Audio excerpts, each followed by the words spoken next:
Hi, thank you all for coming on such a cold night. My name is Peggy Wolff. I'm the editor of Fried Walleye and Cherry Pie.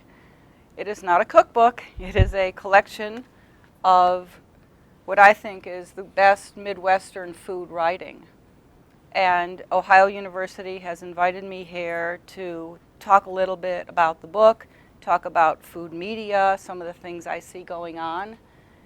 But this sort of started many years ago. I sat in my own library in Glencoe, Illinois, a small town, and I wrote a hate letter to Betty Crocker.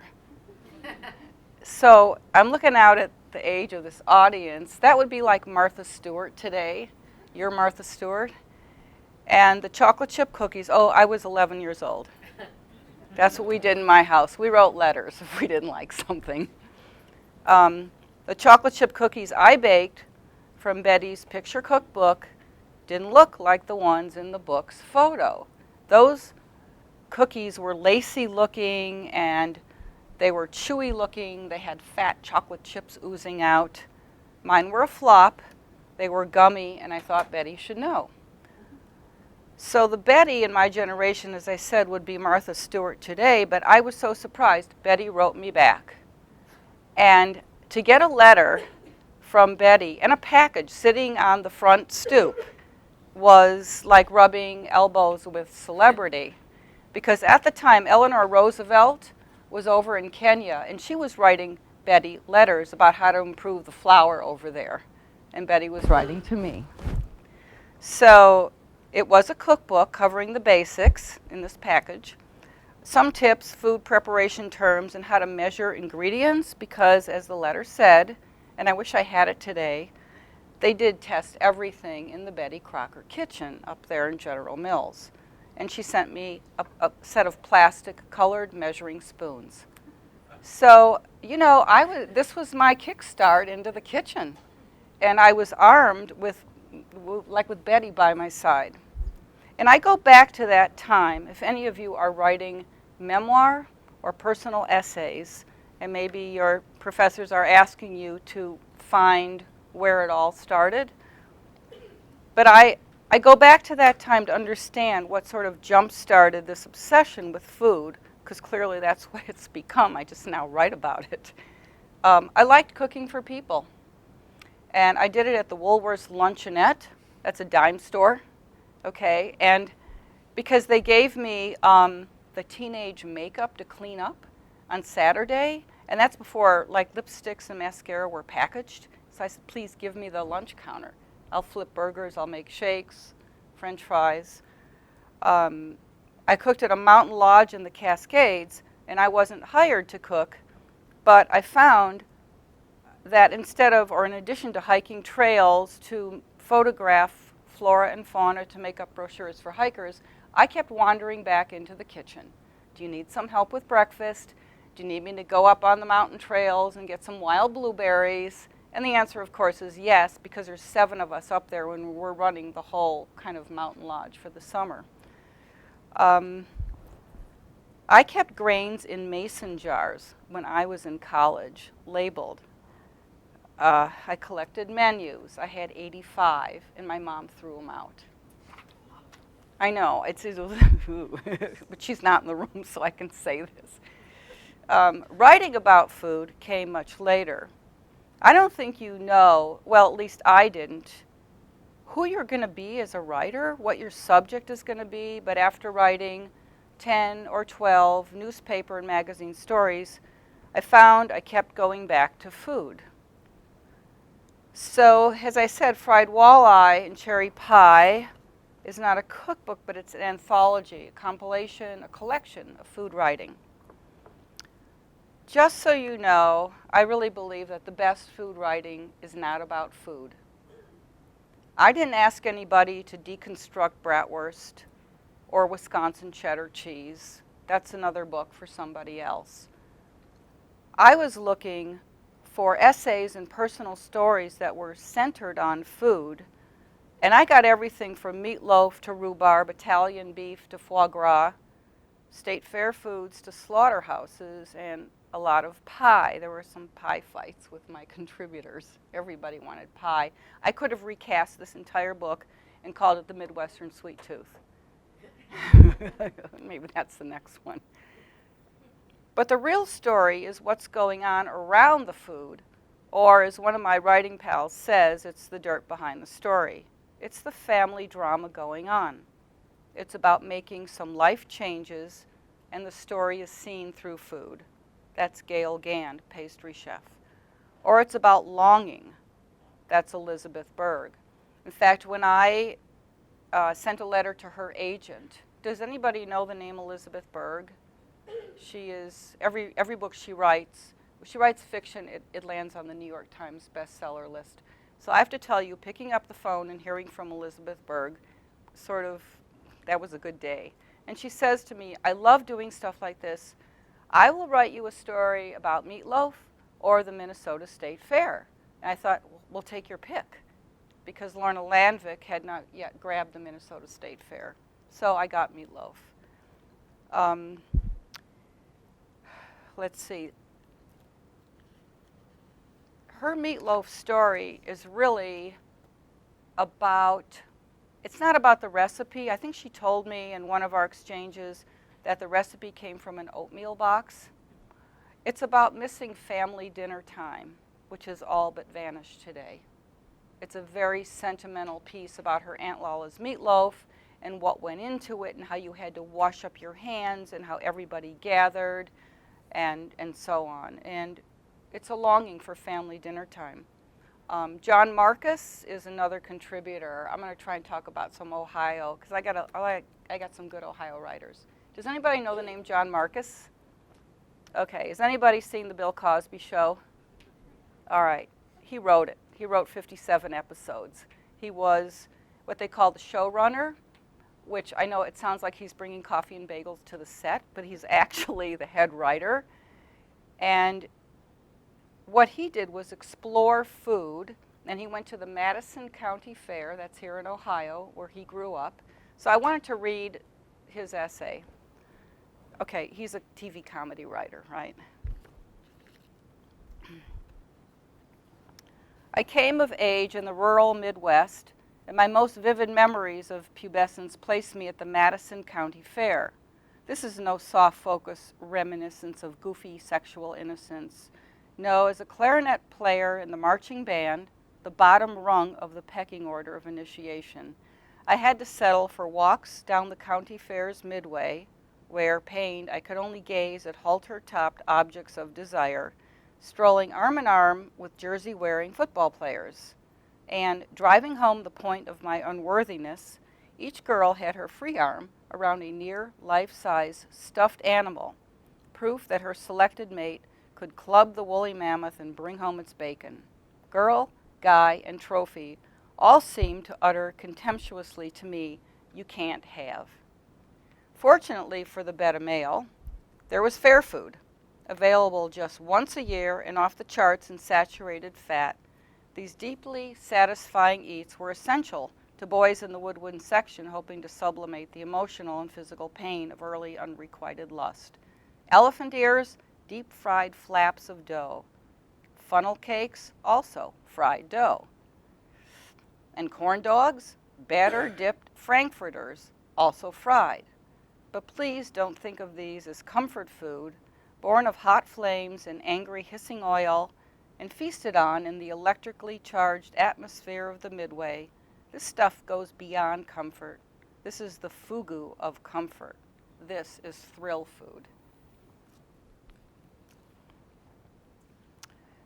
One of the reasons I invited in people like John Marcus, a TV comedy writer, or New York Times fiction writers, short story writers, and yes, a couple food writers, is because I wanted the foods of the Midwest to become alive through the talents of really good storytellers. I didn't know Eric at the time. People who could explore life through food, or invention like the bunt pan, the made in Minnesota bunt pan through food, and family drama through food, or the tradition here in the Midwest of working a factory line through food. food writing used to mean just cookbooks and magazines and a few authors like Waverly Root, A.J. Liebling, Elizabeth David, and then along came M.F.K. Fisher, writing about food or their lives.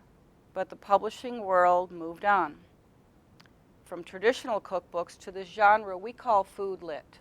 So that's food/lit. It's a bridge between food and literature.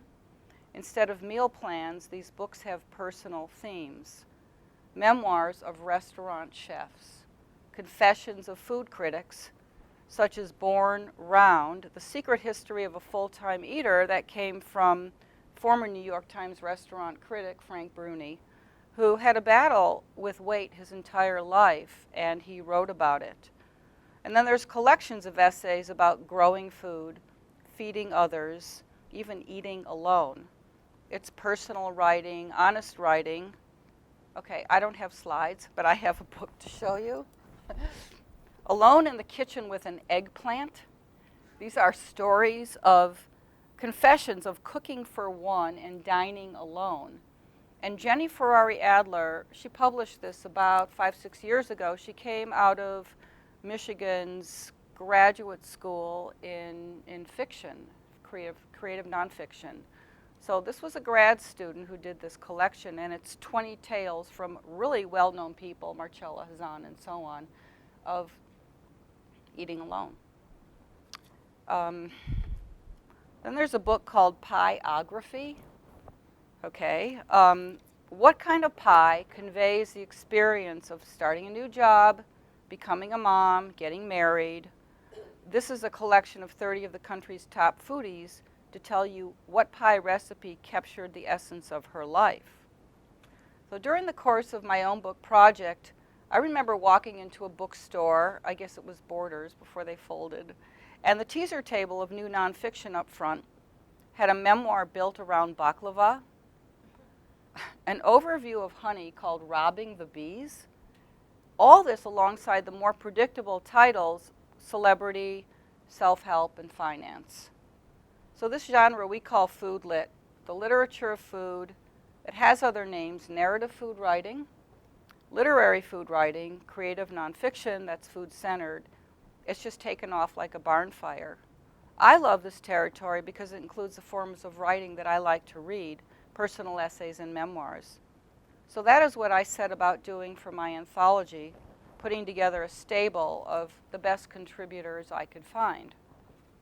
Why Midwest? Well, I grew up here, and except for 10 years working in the entertainment business in LA, I have lived here. So again, I wasn't looking for writers to deconstruct, say, a church basement supper. I did get a great essay from Jeremy Jackson, who writes across the genres. He's an Iowa writer out of the wonderful University of Iowa writing program. I wasn't looking for the origins or the history of church basement suppers. That's for food historians. That's a whole, and that's sort of not me. But he wrote about the church basement supper, and he kind of stole the pie theme. Like, I'm telling you, everybody fought about pie. So he sort of blindsided me, and he went into pie in the basement supper. But it's really about how that church basement supper healed him and his family. They were going through a tragedy. So I was really interested in a portrait of Midwestern life, which is American life, told from many different voices, all through the lens of food. And again, I was looking for really good writing from authors who had either grown up here or live here now. They had to be grounded in food. So this is the book. It's journalists, it's novelists, it's radio hosts. Peter Sagal, NPR, wait, don't tell me, loves to write about food. So I got lucky in a way with getting a collection of such strong writers. And this collection, Fried Walleye, it's not always about good food. I have one writer from way northern Minnesota who spent a lot of time on her grandmother's farm, and it was really about the labor of just feeding people, just trying to get food in their mouths so they could go out and work the fields. She actually didn't like the food on the farm, and her grandmother was Norwegian, and I don't think she used salt the whole time. So there's really no airbrushing in these stories, meaning there's not much in the way of trying to tidy up a story. Perhaps one of my authors, and this is kind of funny, Harry Mark Petrakis, does anybody know that name? He wrote 23 novels. Anyway, he is the son of Greek immigrants in Chicago. So I first asked him if he would write about saganaki. That's that flaming cheese they light on fire. Okay, I don't think they light food on fire in Greece. I don't know. I've never been there. But he didn't answer me. And I thought, all right, like, you know, he's just fading out. So I asked him again, is there something you've been thinking about? I mean, he's a novelist. He's got 24 books. He was nominated twice for the National Book Award in fiction. His novel, A Dream of Kings, was made into a movie starring Anthony Quinn and Irene Papas. So again, Harry, is there something you've been thinking about? So finally he writes me back a synopsis of what he'd work on.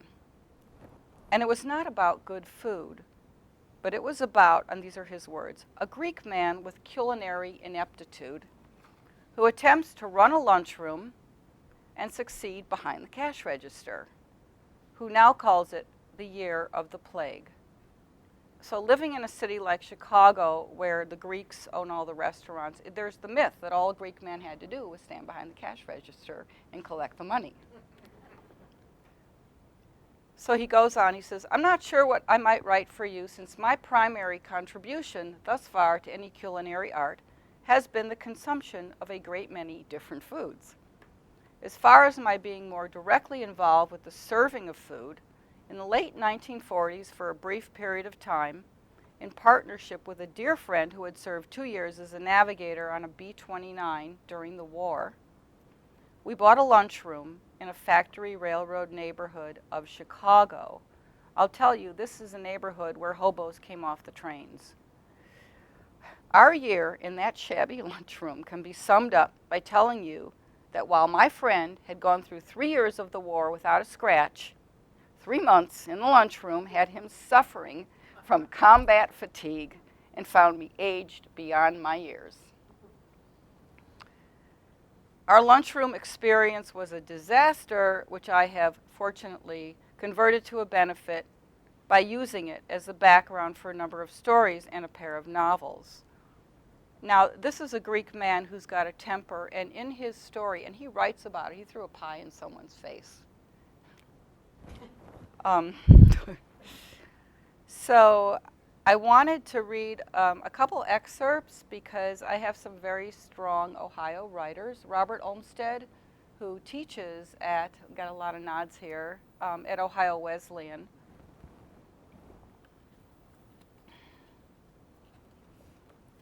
So this was interesting. When I first contacted him, I emailed him, and he was thinking, well, what should I write about? And he said, well, there's this diner in Delaware, Ohio. And I thought, all right, I could get a good diner story. But then I asked him, I said, well, okay, Ohio. Like, I had made a list of foods, and one of them was Crisco, which comes from Ohio. And to me, Crisco is to pie bakers what Washington, D.C. is to politicians. They're married.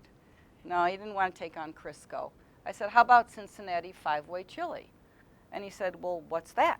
I like chili. I said, okay, well, can you kind of poke around on the internet and see?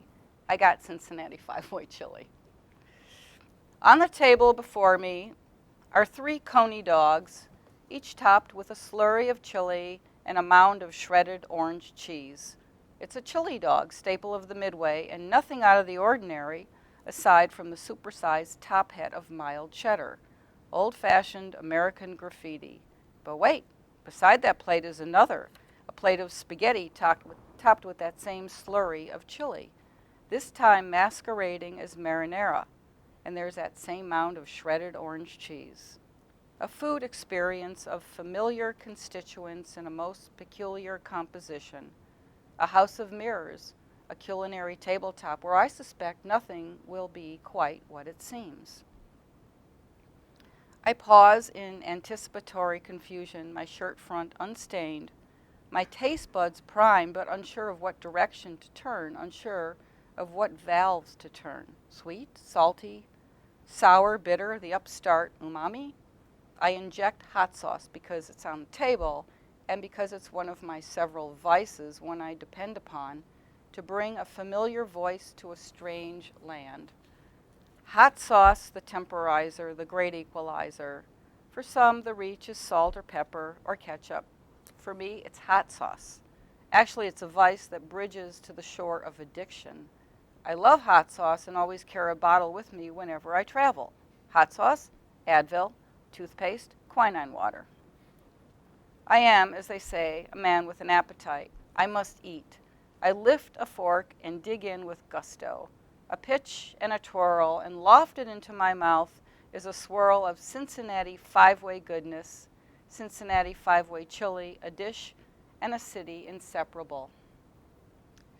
He goes on to talk a lot about the texture and the experience and so on, and how this marinara is not like the marinara he knows. So what is this concoction, the Cincinnati chili? To begin, the ways of chili are thus. And I had never eaten Cincinnati five-way chili, before reading this essay. The one way is a bowl of chili. A two-way is spaghetti topped with chili. A three-way is spaghetti, chili, and cheese. Unlike a more traditional chili, beans and onions are not essential until the fourth and fifth editions. Thus, a four-way is spaghetti, chili, cheese, and red kidney beans. A five-way is spaghetti, chili, cheese, red kidney beans, and onions. Inverted is the cheese under the chili, and wet is extra chili over the spaghetti. It's all a bit like a game. And the chili itself? No less than a chaos of flavor ingredients. Ground beef, minced garlic, chili powder, allspice, cinnamon, cumin, cayenne pepper, salt, unsweetened cocoa, tomato sauce, cloves, beef broth, cider vinegar, coriander, turmeric, cardamom, Worcestershire sauce. The list seems to be endlessly tapping cultures and climates, ranging by latitudes and longitudes, finding histories and holidays.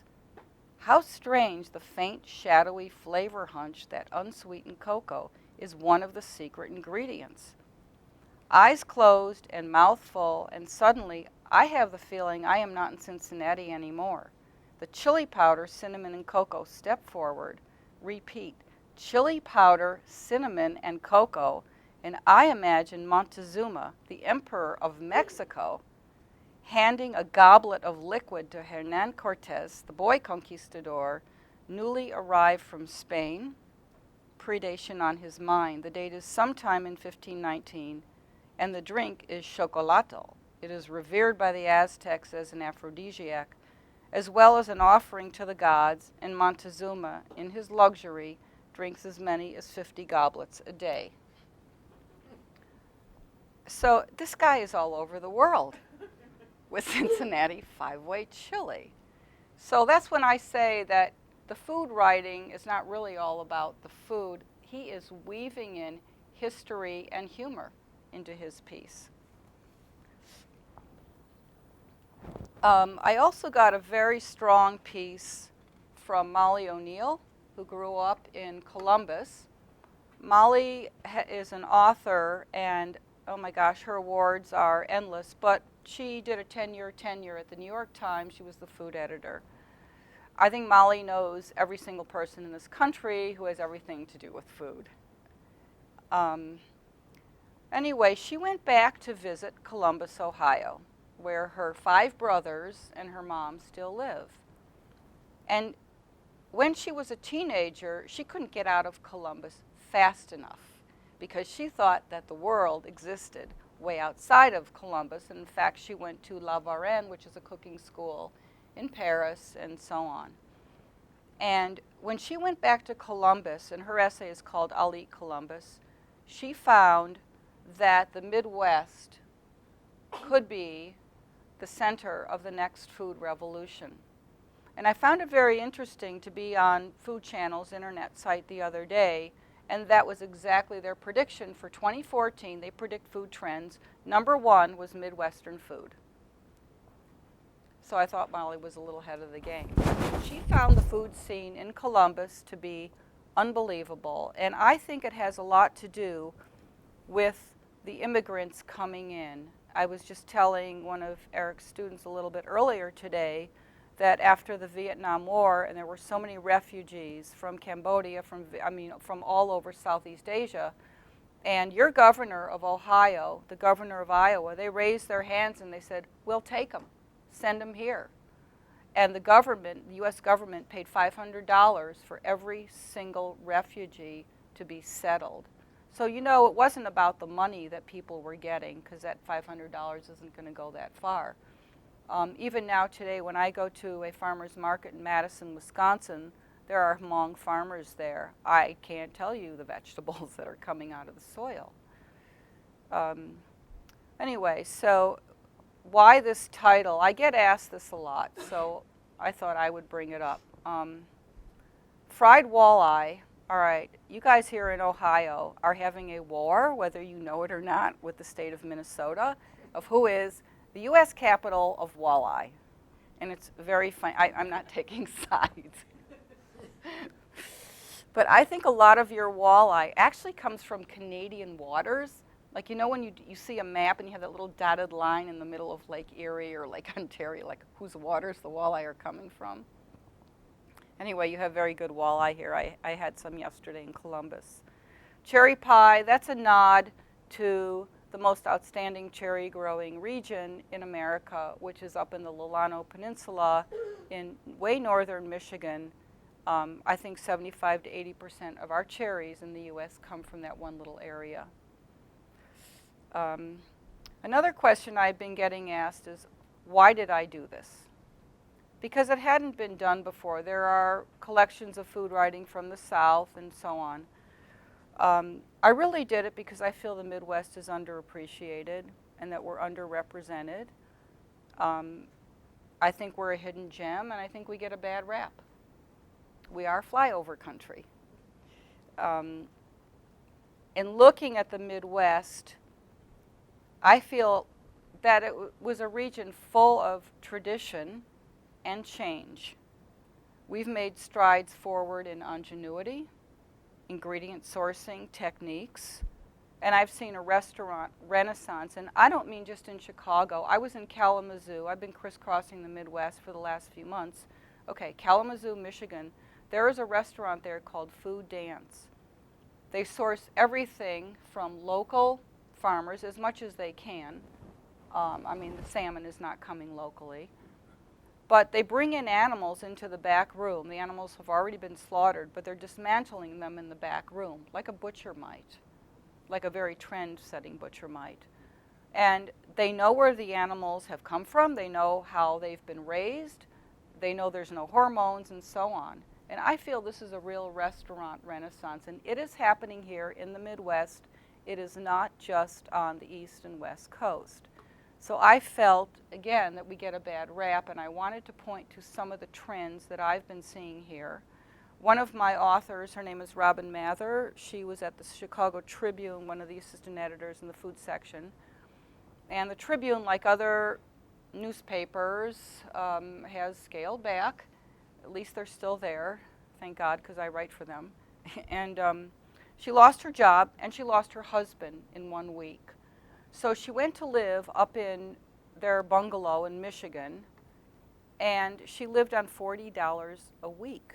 So as far north as Michigan, and you can imagine how early the winters come, what she learned to do was to can foods, to go back to an older style of living off the land, if you might. And she didn't hunt, but she met hunters. So she traded, she bartered.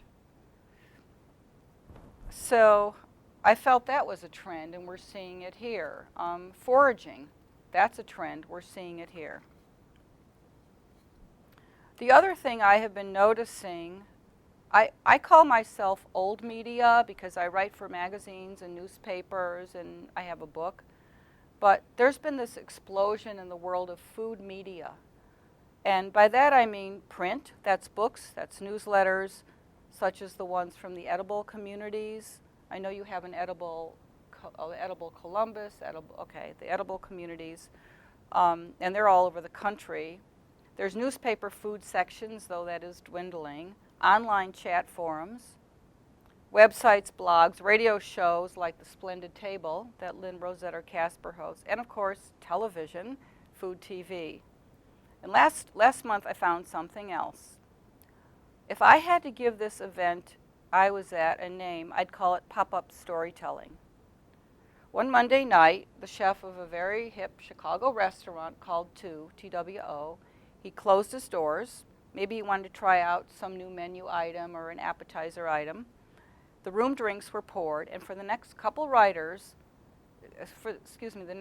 hours, writers stood up, food writers, and it was an open mic night, so sort of think poetry slam, but this was a food writing slam, and read stories that were food focused. And I look around, it's a 30-something crowd, there are 60 people. One writer had a story about his self-imposed blindfolding test to see if he could guess what he was tasting. A woman who's a chef, and she edits a journal called Plate, which is for working chefs and the food-obsessed home cook, she calls it, told her story about downing shots of Tabasco. I mean, she lined them up on a table, okay, and she called it her first food dare. Then a guy stood up, someone who'd come out with a food styling book. He read a story about the markets in Fez, Morocco. What I walked away with after a few hours of this was that the way we tell food stories has changed, is changing. And it wasn't just that isolated night at this sort of hip Chicago restaurant. For the last 2 years in fall, I've been going to an event called the Longhouse Writers Revival. It's modeled after a 19th century Chautauqua movement. It's an event in upstate New York that Molly O'Neill has been having on a friend's farm. She puts together, now remember, she was the New York Times food editor and she knows everybody, so she puts together chefs, food writers from all media, that's NPR, Food Network, influential bloggers, print journalists, and there's a lot of discussion and panels about old media, hello, and publishing in magazines and newspapers, and new media. There were cookbook authors wandering around this farm. There's a guy who builds outdoor pizza ovens. He comes with his oven. There are photographers who shoot for National Geographic covering food stories at the border. I feel like Molly tilted all 48 states and all the loose foodies sort of ran down to the farm for a weekend, and they ended up there. I found out something called a food book fair in Brooklyn. They're into their second year. And I thought, well, what is that? And there were publishers, editors, and some authors there representing, okay, here's a new genre, foodie-articles. Foodie-article. So Lucky Peach would be one. That's Peter Meehan's journal out of San Francisco. A to Z Coffee, Rocket Magazine, Chickpea Magazine, Modern Farmer, White's Infidel, American Food Roots, and a whole lot more. There are TED Talks about growing your own food. And now the numbers tell me more than ever that publishers are coming out with niche books targeted to small audiences who are passionate about food. So let me share some numbers. In 2002, there were 1,956 cookbooks published. Okay, so that's about 10 years ago. The last projection I saw for 2012, 3,050. So I asked my husband, who's here in this room, because he's an actuary, to do the math. And the percentage increase is a little more than half, like 56% increase. 3,000 cookbooks a year. Why? Because there are cookbooks from bakeries and restaurants, like How to Boil an Egg by Rose Carini of her famous Rose Bakery in Paris. There are cookbooks about restaurants. There are cookbooks from celebrity chefs and cookbooks from the children of celebrity chefs. I met Bobby Dean, that's Paula Dean's son. He has a cookbook of his own, From Mama's Table to Mine. And he told me he had put on a lot of weight in his mama's kitchen. So he came out with a book of really great Southern food recipes, good home cooking, but without the calories, because he'd put on 25 pounds working in her kitchen. And there are cookbooks from TV shows. The last time I was at Barnes & Noble, I saw the unofficial Downton Abbey cookbook with a pretty obvious disclaimer on the front that it is unlicensed. So there's no end to this. Then there's books based on TV series, like HBO's True Blood Drinks and Bites. I'm sorry, I don't have it in my little cache down here. There was one guy I worked with many, many years ago. I worked in the entertainment business, and for about 10 years, I worked with a producer, Alan Rucker, and he came out with the Sopranos family cookbook, and Entertaining with the Sopranos. And he wrote these from a wheelchair in his home office. There are cookbooks teaching you what to do with a new appliance. Does anybody remember the crock pot of the 60s? I think I might have the wrong crowd, but it's come back. It's called the slow cooker. I had a crock pot, and now I have a slow cooker. But I have a cookbook filling an even smaller niche called One Pot Spanish. The bread machine, did anybody ever buy one? Okay, cookbooks for bread machines. So a book called Where Chefs Eat, an international restaurant guidebook collected from the world's top chefs, noodle joints, high-end restaurants. So here's something a little bit different, and I'm looking for a copy. In the Kitchen with Alain Passard. He is French. This is a graphic novel, and for about 3 years, this illustrator trailed this French chef in his restaurant, in his organic garden, and he drew what he saw. He drew the creative process at work, a riff on fine dining, an inside look at a chef who shocked the world by taking meat off his menu in 2001. So that brings me to a few other trends which I see driving this enormous cookbook mania. Gluten-free, vegetarian, which these days is often a gateway to vegan cooking, which avoids all animal products, including dairy, eggs, and honey. A lot of vegan. Mark Bittman's VB6, eat vegan before 6 o'clock to lose weight and restore your health. You know, wait, you want more? How about The Vegan Family Kitchen by Mayim Bialik? She's the Emmy-nominated actress on The Big Bang Theory. That's one publisher's lead title this fall. Okay, food blogs. My last count on the blog roll for IACP, that's the International Association of Culinary Professionals, listed 75 blogs. I think there's 1,200 food blogs out there. We agree? There are influential bloggers with best-selling cookbooks like Ree Drummond. She is a North Texas farm gal who homeschools 4 kids, and she writes about her recipes. She's called the Pioneer Woman, and she's very much into food TV as well. I think her website, thepioneerwoman.com, gets 10,000 hits a day. So publishers look at things like that. Deb Perlman has her debut, The Smitten Kitchen Cookbook, which came out of a blog too.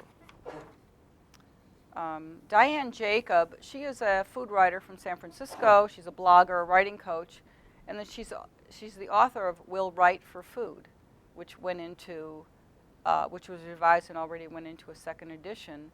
And she teaches for Food Blogger Connect, the world's leading international food blogging conference. They've been meeting for the last 5 years in London, and this year they spread their wings and went to Dubai. And if you want to join the waiting list, and I am serious, you have to go online. This is what's happened. You could take a class with an Irish expat living in London who has the #1 food and drink blog in the UK. Her name is Neov. Then there are blogs for every kind of appetite. Lebanese home cooking, that's Maureen Aboud. She lives in Michigan's Cherry Country. Dory Greenspan, who's a very well-known pastry chef and splits her time between Paris, New York, and Connecticut. Imagine having 3 homes. Writes a blog on pastry. Shauna Ahern started blogging about her celiac disease, and she got a gluten-free cookbook or 2 out of it. So after all this, I thought I'd leave you with one title that I own too. And I stumbled on this woman when I was trying to figure out what to include in my anthology. Have you ever heard of Elizabeth Koblenz? Okay, so she was a housewife in an old order Amish community in Indiana, and she wrote a column at night by kerosene lantern on Amish life. Food and farming, raising children, I think she had 8, making weddings. This column was syndicated in hundreds of newspapers across the country. Why? People were craving to hear about a simpler way of life. Home-cooked meals, scratch brownies. The way I see all this, it's a huge interest in the connection between food and the wider culture. So I've talked enough. Does anybody have any questions?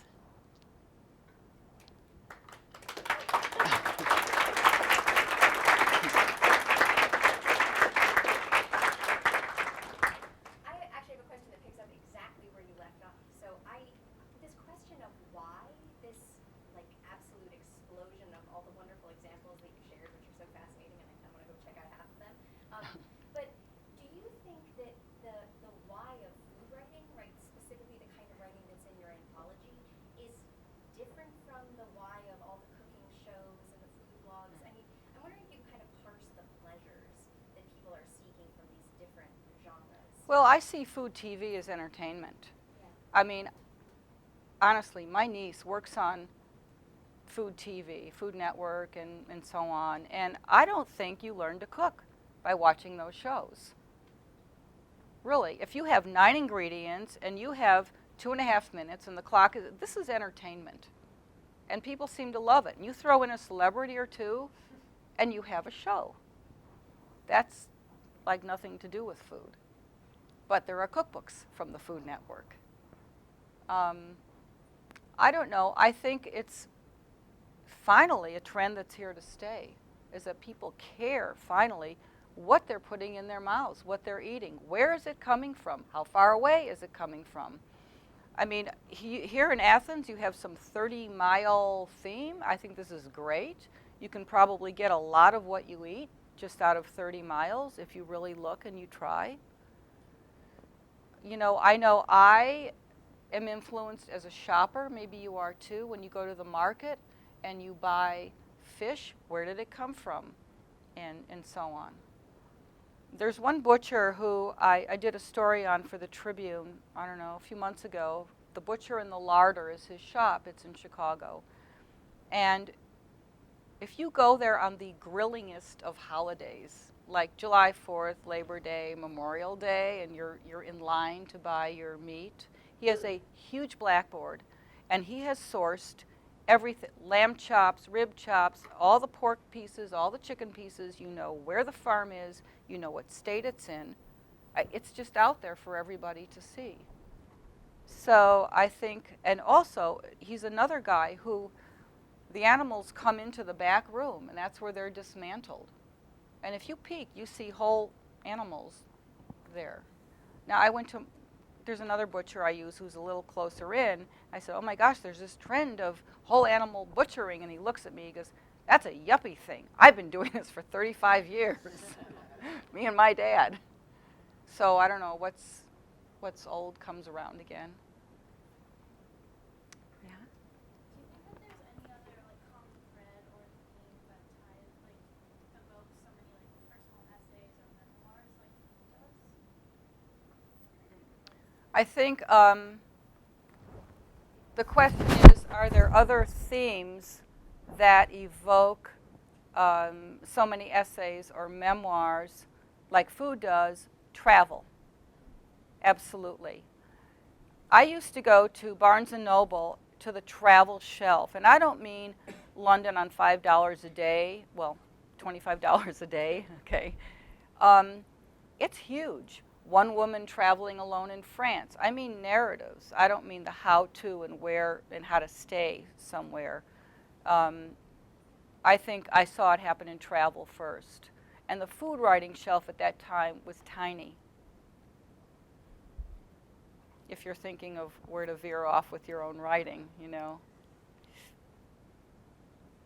Yeah? So, like, you like writing about food specifically, but why would you want to limit your range so much? Because, like, for me, like, I want to be a journalist, and I want to use journalism as, like, a medium for me to travel the world and have all these different types of experiences, and not just, like, write about one thing. Okay, so you can travel the world, and, okay, I went to the Arctic, right? The Canadian Arctic. And I went on a wild polar bear photo safari because they brought me along. Now, I could have written about Arctic char because I ate it every night. It's really easy to find up in the Arctic. But I didn't. I wrote about photography. But see, out of one travel experience, you can pull 3 or 4 different stories out of the body of research that you do. And that's actually sort of the smart way to do it, is to sort of give yourself a very broad brush stroke in what you're looking at. So, like, finding stories within stories. They're there. Just show up. Mm-hmm. Where, out of all the places that you've been, did you find your favorite? My favorite food? Ooh. Having been recently to the Berkeley Bowl, which is a market in Berkeley, wow, I could move there in overnight. Well, because, you know, California has the Central Valley. It is the richest soil on the planet. And you get these foods all year long. I mean, there's like Meyer lemons that grow in alleys, you know, in the area, right. And I look for Meyer lemons, the really small ones, you know, the really strong ones. I mean, I have to buy them that come up from Mexico if I really want to make something with Meyer lemons.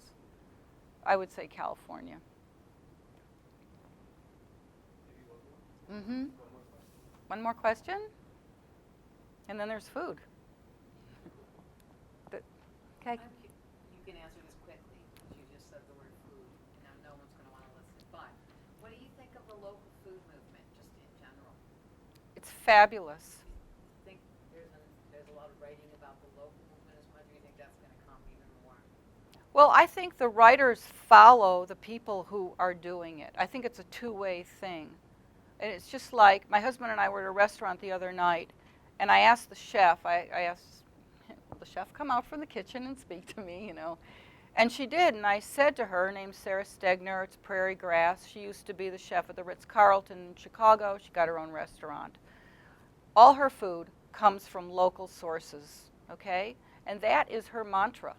And that food tastes better. She uses grass-fed beef from Bill Curtis's many ranches and so on.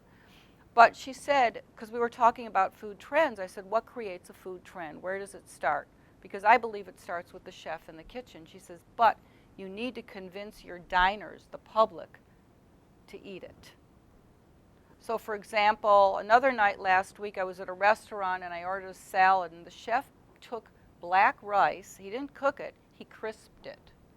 And it's very hard and crunchy, and there's no one's convincing me to eat that.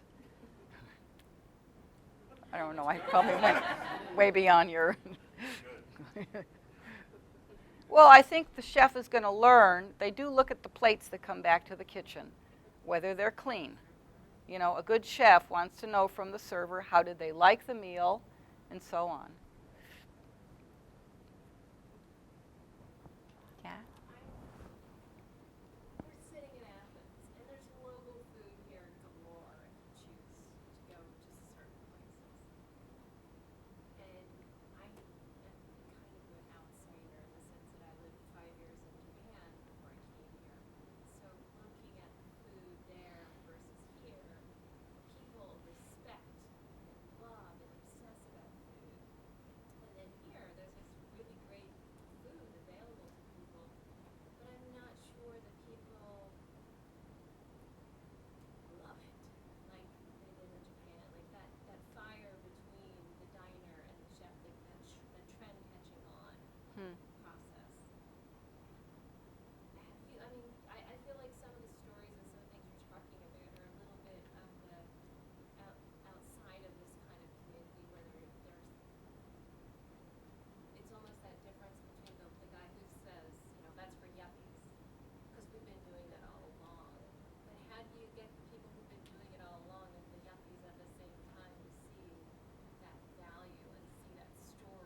That's where writers are needed. I mean, whether you write for radio or you write for newsletters or however it gets out, writers are needed to communicate just what you're saying. You know, I mean, that's a great story. Are you a writer? Okay. Well, you have a great story idea you're sitting on because you have this 5 years of experience in Japan, and now you're plopped down in Athens, Ohio, and you can write about the difference. And there will be people who want to read that. I know I would. Yeah, I'll read it. Well, yeah, yeah.